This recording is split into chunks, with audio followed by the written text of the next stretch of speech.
అధిక రక్తపోటు are high BP గురించి చాలా మందికి చాలా డౌట్స్ ఉంటాయి అండ్ చాలా మంది చాలా మిస్టేక్స్ కూడా చేస్తుంటారు. అలా చేయడం వల్ల చాలా కాంప్లికేషన్స్ కూడా వస్తుంటాయి. అందుకోసమే ఈ వీడియోలో మీకు హై బీపీ గురించి ఉన్న ఫ్యాక్ట్స్ గురించి చెప్తాను అండ్ చేసే మిస్టేక్స్ గురించి కూడా ఎక్స్ప్లెయిన్ చేస్తాను. ఈ వీడియో ఎండ్ వరకు చూడండి, సబ్స్క్రైబ్ చేసుకోవడం మర్చిపోకండి. ఇంకా వీడియో మొదలెడదాం. బీపీ టాబ్లెట్స్ కంటిన్యూస్ గా వాడితే మీ కిడ్నీస్ పాడైతాయి. ఈ స్టేట్మెంట్ చాలా మంది నోట్లో విని ఉంటారు, బట్ ఇది నిజం కాదు. ఒకవేళ మీరు కిడ్నీస్ పాడైతాయని నిజంగానే ఈ టాబ్లెట్స్ గనక ఆపేస్తే మీ బీపీ అనేది కంటిన్యూస్ గా ఎక్కువ ఉండడం వల్ల మీ కిడ్నీస్ నిజంగానే పాడైతాయి. ఫైనల్ గా డయాలసిస్ కూడా అవసరం పడుతుంది. సో అందుకోసమే మీ బీపీ టాబ్లెట్స్ అనేది రెగ్యులర్ గా వేసుకోండి. దానివల్ల కిడ్నీస్ అనేవి ఏం ఫెయిల్ అవ్వవు అండ్ మీ డాక్టర్ దగ్గర రెగ్యులర్ హెల్త్ చెకప్స్ కూడా చేయించుకోండి.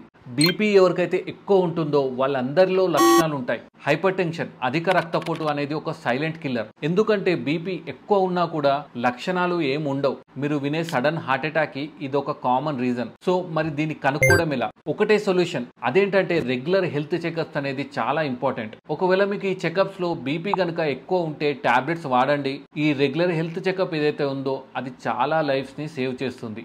హై బీపీ ఉన్న వాళ్ళు కొంతమంది ఏం చేస్తారు, బీపీ టాబ్లెట్స్ కొన్ని రోజులు వాడి నా బీపీ నార్మల్ అయిపోయింది, ఇంకా నాకు టాబ్లెట్స్ అవసరం లేదని వాళ్ళే డిసైడ్ అయిపోతారు అండ్ టాబ్లెట్స్ కూడా కంప్లీట్ గా స్టాప్ చేస్తారు. అలా డాక్టర్ అడ్వైస్ లేకుండా చేయకూడదు. మీరు మెడిసిన్స్ కంప్లీట్ గా స్టాప్ చేయడం వల్ల మీ బీపీ అనేది మళ్ళీ పెరిగి దానివల్ల హార్ట్ అటాక్ రావడం గానీ, బ్రెయిన్ స్ట్రోక్ రావడం గానీ, యా కిడ్నీస్ ఫెయిల్ అవడం లాంటి కాంప్లికేషన్స్ జరుగుతాయి. అందుకే మీరు మీ డాక్టర్ ని కన్సల్ట్ అవ్వండి. మీ బీపీని బట్టి మీ డోస్ అనేది అడ్జస్ట్ చేస్తారు. మీ బీపీ టాబ్లెట్స్ రెగ్యులర్ గా వాడండి. కాంప్లికేషన్స్ ని అవాయిడ్ చేయండి.